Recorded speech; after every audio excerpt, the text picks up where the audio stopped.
Hello les Sagittaires, j'espère que vous allez bien. Aujourd'hui, on se retrouve pour votre guidance de la semaine du 16 au 22 septembre 2024. Bien entendu, ça reste une guidance générale, donc ne prenez que si ça résonne en vous, que si ça vous parle, c'est très important. Comme toujours, je vous inviterai à aller voir votre signe solaire, ascendant et lunaire pour avoir le plus d'informations possible pour vous pour cette semaine. Et pour les personnes qui souhaitent prendre rendez-vous, que ce soit pour un soin énergétique, un accompagnement holistique, une guidance privée, du feng shui, de la géobiologie ou de l'architecture d'intérieur, vous avez mon adresse mail en barre d'infos, ainsi que les liens pour réserver directement le rendez-vous qui vous intéresse. Également pour les personnes qui sont intéressées par les événements à venir, que ce soit des événements que je propose ou des événements auxquels je participe et vous pouvez me retrouver, vous avez le lien en barre d'informations. Et également, qu'est-ce que j'allais dire, vous pouvez me retrouver sur Facebook, Instagram, LinkedIn et TikTok. Donc voilà les amis, on est parti pour votre guidance. Alors, au niveau de cette semaine, clairement c'est pas la joie, parce qu'il y a beaucoup de peur, beaucoup d'angoisse qui sont en train de remonter. Il y a besoin de faire un bilan de votre façon de voir les choses ou votre façon de communiquer les amis, ça peut être nécessaire, ça peut être une bonne chose pour vous pour la semaine. Alors, au niveau de votre sphère énergétique, on voit qu'il y a quelque chose qui est en train de se mettre en place concrètement parlant dans la matière, parce que ça fait un moment que vous n'êtes pas aligné avec vous-même, physiquement, mentalement, émotionnellement. Donc voilà, ça peut être ça pour certains. Pour d'autres, c'est que, comment dirais-je, il y a quelque chose qui est en train de se mettre concrètement dans la matière et c'est ça qui vient vous déséquilibrer au niveau énergétique. Parce que c'est une question de timing, ok ? Alors, au niveau de votre sphère matérielle, physique, votre vie de tous les jours, on voit que vous essayez de rééquilibrer les choses concrètement parlant et vous y arrivez. Ça, c'est une super chose, c'est très cool. Ok ? Ensuite, au niveau professionnel, c'est pas la joie vis-à-vis peut-être d'une personne de signe de terre, taureau, vierge, capricorne. Il est possible que vous sentiez rejeté, que vous ne sentiez pas à votre place, que vous ne sentiez pas capable, que vous ayez des difficultés au niveau physique, au niveau financier également. En tout cas, voilà, ça se passe pas très bien. En tout cas, on a beaucoup de changements concrets dans la matière, peut-être vis-à-vis de cette personne de signe de terre par rapport à ce qui s'est passé sur l'année 2024 ou ce qui va encore se passer. Pour d'autres, c'est pas une personne de signe de terre, mais c'est plutôt le fait que c'est pour vous permettre d'amener quelque chose de nouveau concrètement parlant dans votre vie professionnelle sur le reste de l'année 2024 et par rapport à tout ce qui s'est passé précédemment. Ok.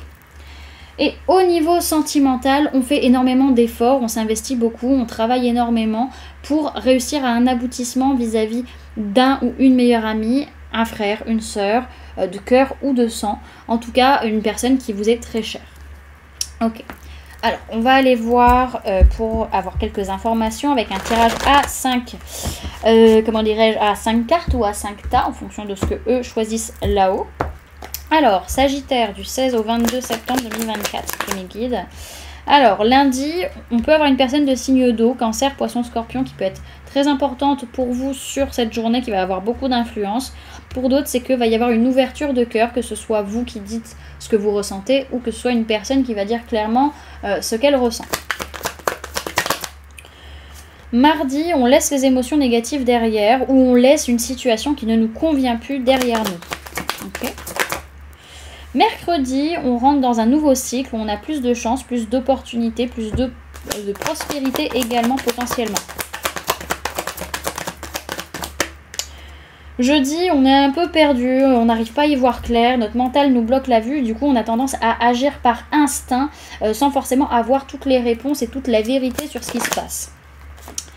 Et vendredi, il peut être question d'une personne du signe du lion qui va être très importante pour vous sur la journée, qui peut avoir énormément d'influence. Pour d'autres, c'est que ce vendredi, vous allez avoir besoin de faire preuve de force et de courage, les amis.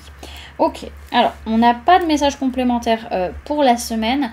Pour le week-end, ce que je vois, c'est que vis-à-vis d'une personne de signe de terre, taureau, vierge, capricorne, il peut y avoir un blocage. Soit c'est vous qui bloquez, soit c'est la personne qui bloque en face de vous. Pour d'autres, c'est que par rapport à quelque chose que vous voulez construire sur du long terme, stabiliser quelque chose, là, à l'heure actuelle, il y a un blocage sur cette semaine, en tout cas sur ce week-end. Ok. Il est possible également que pour certains, vous travaillez énormément concrètement parlant sur le samedi, donc peut-être du bricolage ou quoi que ce soit, et que vous finissez avec le dos bloqué le dimanche. C'est pas improbable non plus. Ok. Alors, pour cette semaine avec l'oracle des murmures, vous avez eu la carte de la chute. On va aller la lire du coup de ce pas.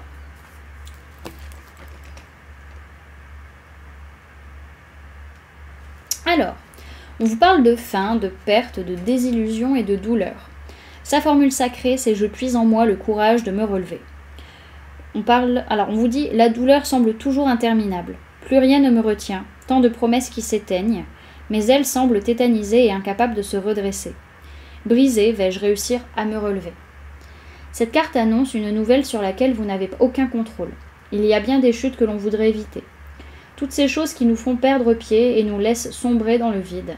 La chute symbolise les pertes et les fins de cycle. Parfois si dures mais non moins essentielles. Une fleur se fane pour renaître au printemps. Ce n'est que le début d'un commencement. On vous dit que cette semaine, vos ailes se déploient et vous surmontez vos pertes et vos échecs. Et le conseil qu'on vous donne, c'est adaptez-vous au cycle de la vie. Ok. Et avec l'oracle de la magie lunaire, tout va bien, Gaïa? Donc je disais, avec l'oracle de la magie lunaire, vous avez la carte de l'équilibre et la carte du dernier quartier de lune. Donc la carte équilibre vous dit, tu as besoin de trouver un équilibre dans ton quotidien, entre le repos et l'action, entre la pensée et l'expérience. Plus tu trouves la justesse, et plus la paix se déploiera autour de toi. Et la carte du dernier quartier de lune vous dit, n'entre pas en résistance avec ton besoin de ressourcement. Plus tu seras à l'écoute de ton niveau d'énergie et des besoins de ton corps, plus tu seras connecté à ton propre cycle. Donc il y a vraiment une notion de cycle en fait, d'écouter le cycle de la vie, là, de suivre ce cycle, ok, de suivre le flux en fait. Ok. Voilà du coup les amis, ce que je pouvais vous donner comme information pour cette semaine. J'espère que cette guidance vous aura plu, vous aura parlé, aura pu vous aider. N'hésitez pas à me dire en commentaire comment cette guidance résonne en vous par rapport à ce que vous vivez actuellement. N'hésitez pas également à laisser un j'aime si cette vidéo vous a plu, à la partager si vous le souhaitez et à vous abonner si ce n'est pas déjà fait en activant la petite cloche qui se trouve juste à côté pour ne louper aucune sortie de vidéo. Également, pour les personnes qui souhaitent donner un petit coup de pouce à la chaîne, vous pouvez laisser un merci, vous pouvez devenir membre en cliquant sur le bouton rejoindre ou encore laisser un don via le lien PayPal que vous trouverez en barre d'informations. En attendant les amis, moi je vous remercie d'avoir cliqué sur cette vidéo, d'avoir pris ces quelques minutes avec moi, d'être resté jusqu'à la fin de la guidance. Et puis moi je vous fais du coup plein de gros bisous, prenez bien soin de vous, à très bientôt. Bye!